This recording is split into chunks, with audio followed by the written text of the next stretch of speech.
नमस्कार, मैं सुहानी सिंह। स्वागत है आपका आगाज टाइम में। चलिए नजर डालते हैं खास खबर पे। ऋषिकेश से बड़ी खबर सामने आ रही है। सावन के दूसरे सोमवार को भारी बारिश के बीच ऋषिकेश और आसपास के इलाकों में कांवड़ियों की भारी भीड़ उमड़ पड़ी है। लाखों की संख्या में शिव भक्त नीलकंठ पहुंच रहे हैं।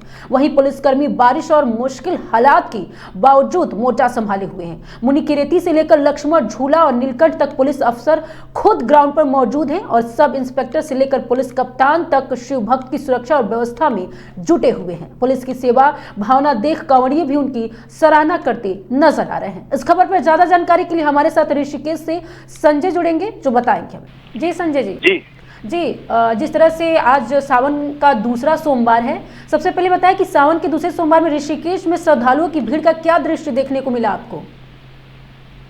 ये क्योंकि ऋषिकेश एक धर्म नगरी है और यहाँ ऋषिकेश में जो शिवालय हैं वो बहुत प्रसिद्ध और सिद्ध हैं। यहाँ पर अक्सर ऐसे त्योहारों पे भीड़ हुआ करती है, क्योंकि ये सावन चल रहा है और सावन में भगवान शिव की आराधना की जाती है। तो ऐसे में जो कांवड़ के लोग आ रहे हैं, कांवड़ वाले आ रहे हैं, वो भी शिवालयों में जल चढ़ा रहे हैं और जो लोकल है वो भी शिवालयों में जल चढ़ा रहे हैं और बहुत ज्यादा भीड़ यहाँ दिख रही है। और साथ ही जो नीलकंठ महादेव है जो बहुत प्रसिद्ध है, देश विदेश से लोग वहाँ आते हैं। वहाँ के लिए लगभग लाखों लोग यहाँ आए हैं और वो लगातार नीलकंठ के दर्शन करने जा रहे हैं।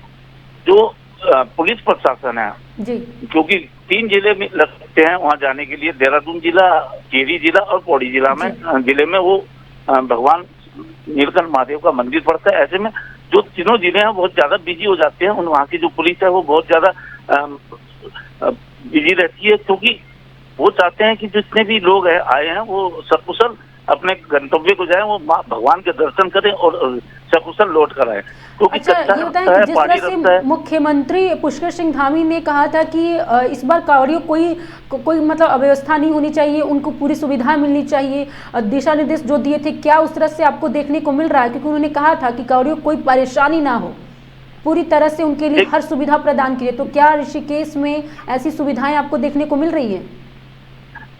जी हाँ, ऐसा तो है कि प्रशासन अपनी तरफ से लगातार कोशिशें कर रहा है, लेकिन जितनी बातें प्रशासन करता है उस शासन के हिसाब से वो बातें पूरी नहीं होती, क्योंकि जहाँ तहाँ देखें तो उनके लिए टॉयलेट की कहीं कोई व्यवस्था नहीं है, पानी की कोई व्यवस्था नहीं है। ऐसे में जो लोग हैं वो बेचारे बहुत ज्यादा परेशान रहते हैं। जितने कांवड़ के लोग आते हैं, कांवड़िए वो कांवड़ लेके जाते हैं तो उनको पानी के लिए बड़ी दिक्कत है, खरीद कर पानी पीना पड़ता है। और साथ ही जो टॉयलेट है वो टॉयलेट कहीं नहीं है, क्योंकि जितने लोग पैदल चलते हैं उस पहाड़ी इलाका है, उस पहाड़ी इलाके में टॉयलेट बनाना पहली बात तो संभव नहीं है। फिर भी सरकार चाहे तो कर सकती है, लेकिन वहाँ पर कोई टॉयलेट नहीं है। इतनी गंदगी उस एरिया में है। हम ये आपसे जानना चाहेंगे कि ये संभव आखिर हो क्यों नहीं रहा है? क्योंकि सरकार तो सुविधाएं दे रही है, फिर बीच में ये सुविधाएं आखिर कहाँ चली जा रही हैं? तो क्या सिर्फ ये माने कि जो बीजेपी सरकार है सिर्फ बोलती है, जमीनी हकीकत कुछ और है? जी हाँ, ये तो देखो सरकार की इच्छा शक्ति है कि अगर उसकी इच्छा है तो वो कुछ भी कर सकती है। पहाड़ को पहाड़ पे गुफा बना सकती है, तो एक टॉयलेट बनाने में उनको मेरे ख्याल से कोई दिक्कत नहीं होनी चाहिए। ऐसे में सरकार नहीं चाहती है कि ऐसी जगह पे वो टॉयलेट बनाए जहाँ का उसका यूज सिर्फ 1 महीने के लिए हो, लेकिन ऐसा नहीं है। उस रोड पे अक्सर गांव के लोग भी जाते हैं और हमेशा कोई ना कोई वहाँ भगवान के दर्शन करने पैदल जाते रहते हैं, लेकिन वहाँ टॉयलेट की कोई व्यवस्था नहीं है, पानी की कोई व्यवस्था नहीं है। सरकार अगर चाहे तो वहाँ सब कुछ संभव कर सकती है, लेकिन सरकार की इच्छा शक्ति मुझे नहीं लगता कि वो उनको जवाब दे रही है कि ऐसा करना चाहिए। अच्छा, भारी बारिश आज बहुत ज्यादा ही, अब देखें कि ऋषिकेश में बारिश हो रही थी, उस बीच पुलिस किस तरह से मोर्चा संभाली हुई थी? आपने देखा, आप ग्राउंड पे थे, क्या कहेंगे? यहाँ बारिश यहाँ रात को 1 बजे से लगातार बहुत तेज बारिश रही है और पुलिस लगातार बेचारी भीगती रही, नंगे पैर घूम रही है और लोगों को बचा के उनको रास्ता दिखा के उनको नीलकंठ महादेव के दर्शन के लिए भेज रही है। क्योंकि पुल पे जाना पड़ता है, पुल पार करने पड़ते हैं, पुल पे भी लोड एक लिमिटेड ही रहना चाहिए, इसलिए उनको रोक के वो उनको पार कराते हैं। थोड़ी देर रोकते हैं उनको, उसके बाद पुल पार करते हैं तो दूसरे लोगों को छोड़ते हैं, इसलिए कि पुल पे भी ज्यादा लोड ना पड़े। और ऐसे में जो पौड़ी जिले के कप्तान है लोकेश्वर सिंह जी, वो भी लगातार वहीं पे डेरा जमाए बैठे हैं और इधर टिहरी वाले जो आयुष अग्रवाल जी है वो भी डेरा जमाए बैठे हैं और ऋषिकेश में देहरादून के कप्तान भी लगातार यहाँ चक्कर मारते रह रहे हैं। वो भी उनका स्वागत भी कर रहे हैं, उनके लिए छतरियां बांट रहे हैं, उनके लिए पानी दे रहे हैं और उनको लगातार बताते जा रहे हैं कि आराम से जाएं, सुकून से जाएं, शांति से जाएं, किसी तरह का कोई मतलब आप ये उपद्रव ना कहना करें। चाहते हैं कि उनके दिशा निर्देश पूरी तरह से पालन की जा रही है? की जा रही है, लेकिन व्यवस्थाओं में दिक्कत है। दिक्कत है, अच्छा।